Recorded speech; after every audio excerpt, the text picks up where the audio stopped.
Welcome to the London Free Press Podcast. I'm your host, Rachel Gilbert. PC leader Doug Ford has won another majority government after last night's provincial election. And it doesn't seem like too much changed across the province, especially here in the London area. London remains an island of orange amongst a sea of blue, which is the same result as in 2022. Today, I'm talking with London Free Press digital editor Patrick Maloney about the local results. Hey, Pat, how are you? Morning, Rachel. How you doing?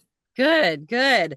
I know you had a busy night last night. You guys were working hard, but nothing changed. Nothing changed in London's kind of 10 riding region. What are we looking at this morning?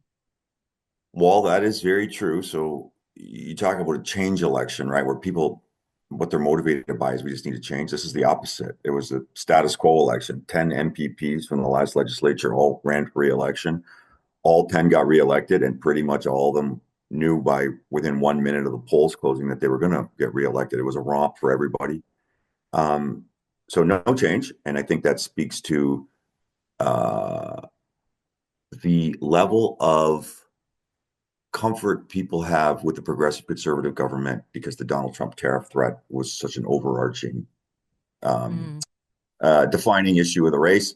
That's my personal interpretation of it, but it's still early, so we're not exactly sure yet. Yeah, yeah. Um, we were watching a couple of London ridings, London North Centre and London West, for possible PC takeovers. Those are NDP held. The NDP did win, but we were kind of watching them for a little bit. We were watching the polls. They would flip back and forth or get closer and farther apart. How did that go throughout the campaign? Yeah, yeah. So that sometimes what doesn't happen is very interesting too. The Right. progressive conservatives riding this surge of popularity with Doug Ford.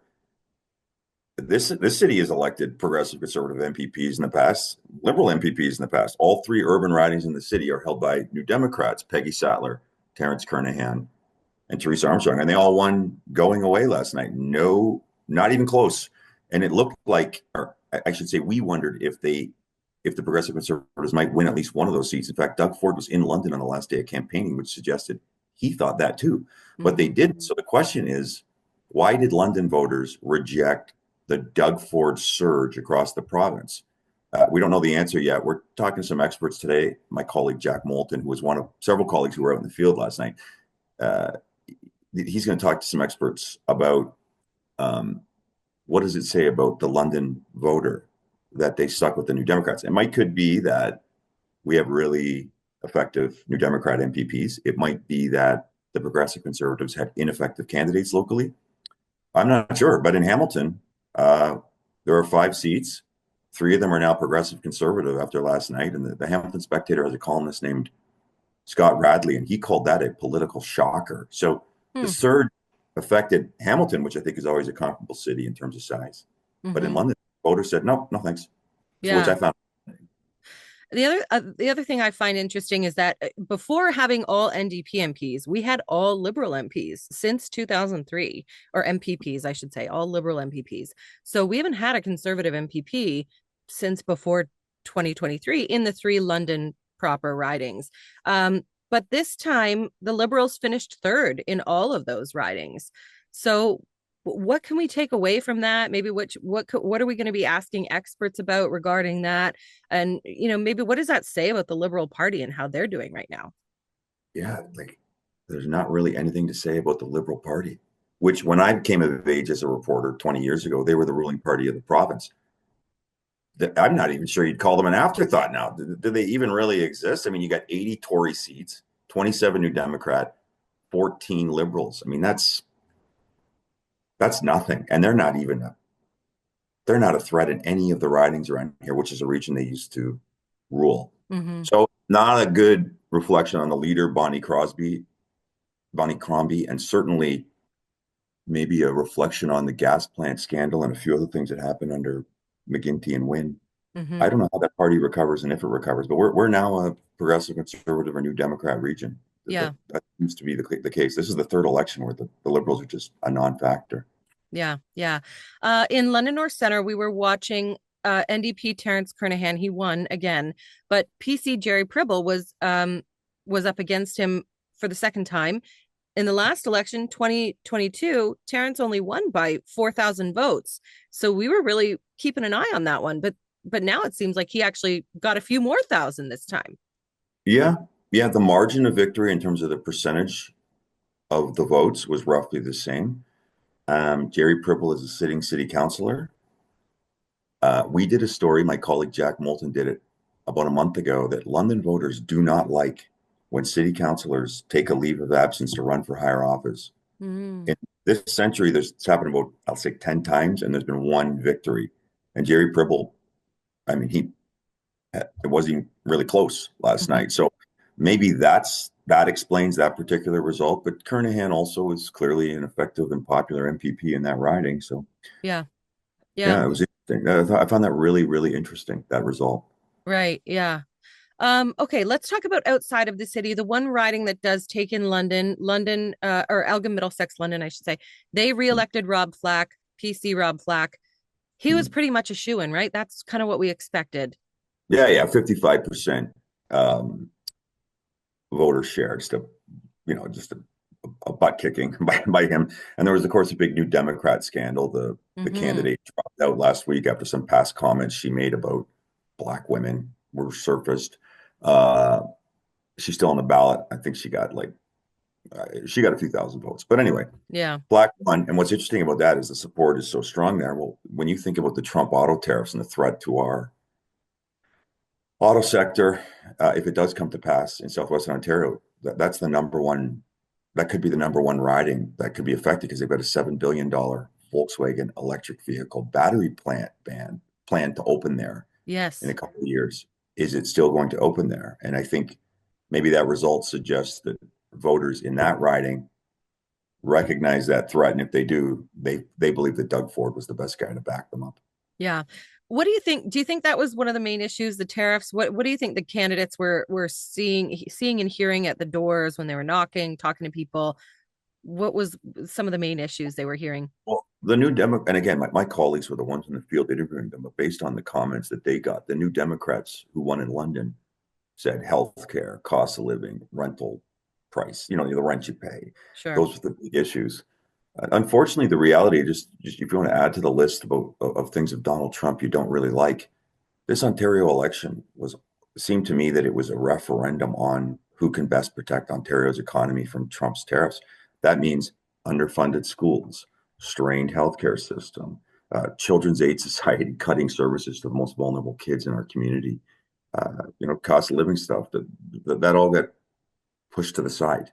So we really didn't have an election on the real issues that are clearly straining this province. Mm-hmm. But yeah. So, So Rob, but the progressive conservatives were quite clear that they felt that that was the main issue, was the tariffs.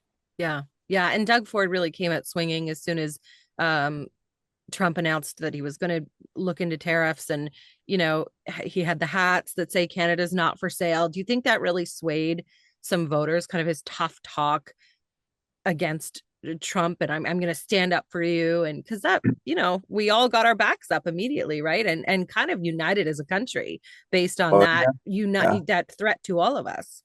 yeah. And the numbers don't lie. I mean, he called an early election saying that he did so because he wanted a big mandate for voters to battle the tariff threat.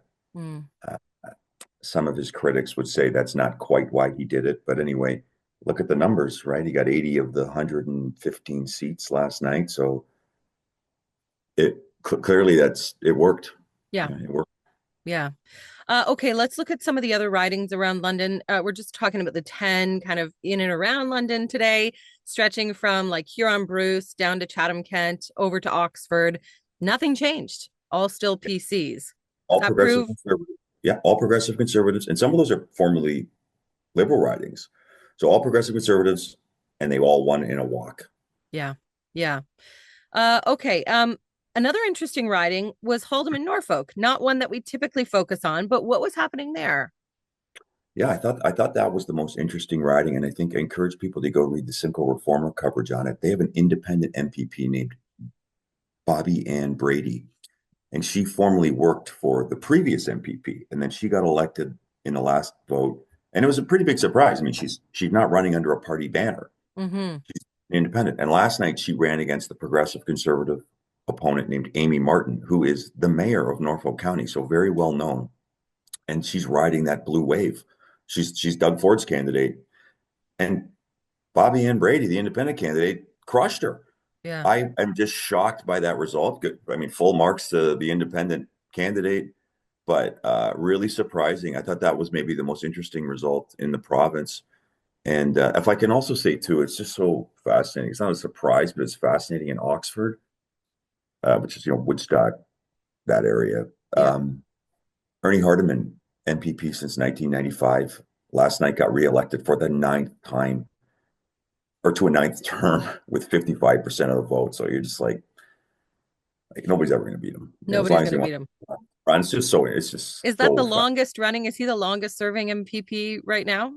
he's got to be in the legislature now. But now Yeah. you're talking, where is he in the all-time ranking? We're trying to figure that out. Just make sure we got the numbers right, because it's got, I mean, 30 years as an MPP, and with 55% of the vote last night. It's Yeah. hilarious. You So can't good go for up him. against him. Can't go up against him. They had the Liberals had a Woodstock City Council. It's a pretty solid candidate. Mm-hmm. Yeah. Not even, not Uh, even close. for the independent candidate in Haldeman Norfolk, she's the only independent in the legislature now, right? Only one, yeah, At Queens yeah, Park. Yeah. yeah. So I mean, so rare. I can't think of another one. I'm sure she there must have be been other very ones. involved. If people know her, she must be, she represents the area. So they Yeah, must. and that was a pretty formidable opponent. Like, I mean, if Yeah. you'd asked me, I would have Yep. said that's the end, right? But nope, not even. Absolutely. Good for Bobby and Brady. Yeah. Yeah. Okay, we talked about a couple, we've covered this election a few times on this podcast, how quick this campaign was because it was a snap election. They only had 4 weeks to kind of get their candidates in order. We didn't have candidates for the first couple of weeks in a lot of areas. And how difficult this campaign was for the candidates because it was so cold. So did that affect things at all? Like, did we reach everybody? Did the candidates get to talk to as many people as they wanted? Did that hinder the quickness and the cold, just the weather? A winter election is hard. My colleague Jennifer Beeman did a story on exactly like the physical risks to candidates of winter elections. There hasn't been one in decades, and the physical risks are pretty serious. Like, slipping on ice, tripping on a snowbank, Sure. uh, driving in a blizzard when you're in Huron Bruce and it's 45 minutes between campaign stops and it's all on back roads. I spoke to a candidate a couple of weeks ago in London, and the day before he had fallen down and had a bruise all down the side of his body. So it's brutal, right? It's brutal. Wow. And like, so there's that risk, but then you get what you're asking was like the voter risk, right? Like, this month sucked. Like, this winter has been absolutely just brutal on us, right? Yes.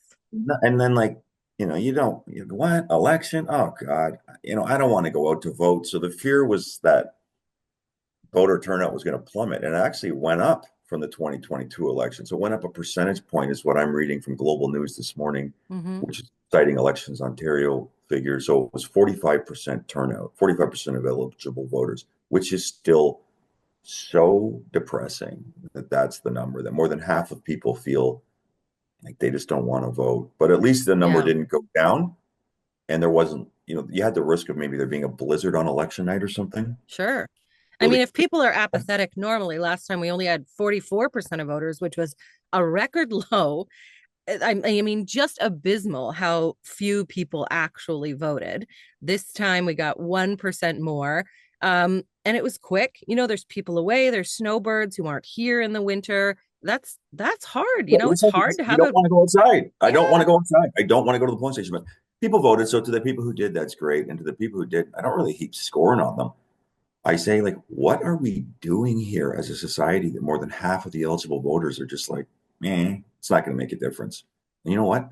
That's a pretty damning statement on the state of, I guess, our social structure in Ontario. And we're not going to solve that problem here. But no.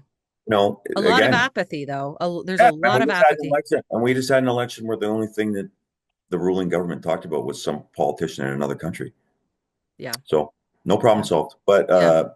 but we'll see if it keeps improving. I'm not optimistic, and it is really alarming. Yeah. I'm sure we'll have a federal election in the next little while too. Yeah. Okay. Well, thank you so much for joining me today. nothing changed. So we're all the same here in London, and we're gonna watch for your stories at lfpress.com on maybe why things didn't change, and some of the expert opinions on all of that. Thank you, Pat. Thank you.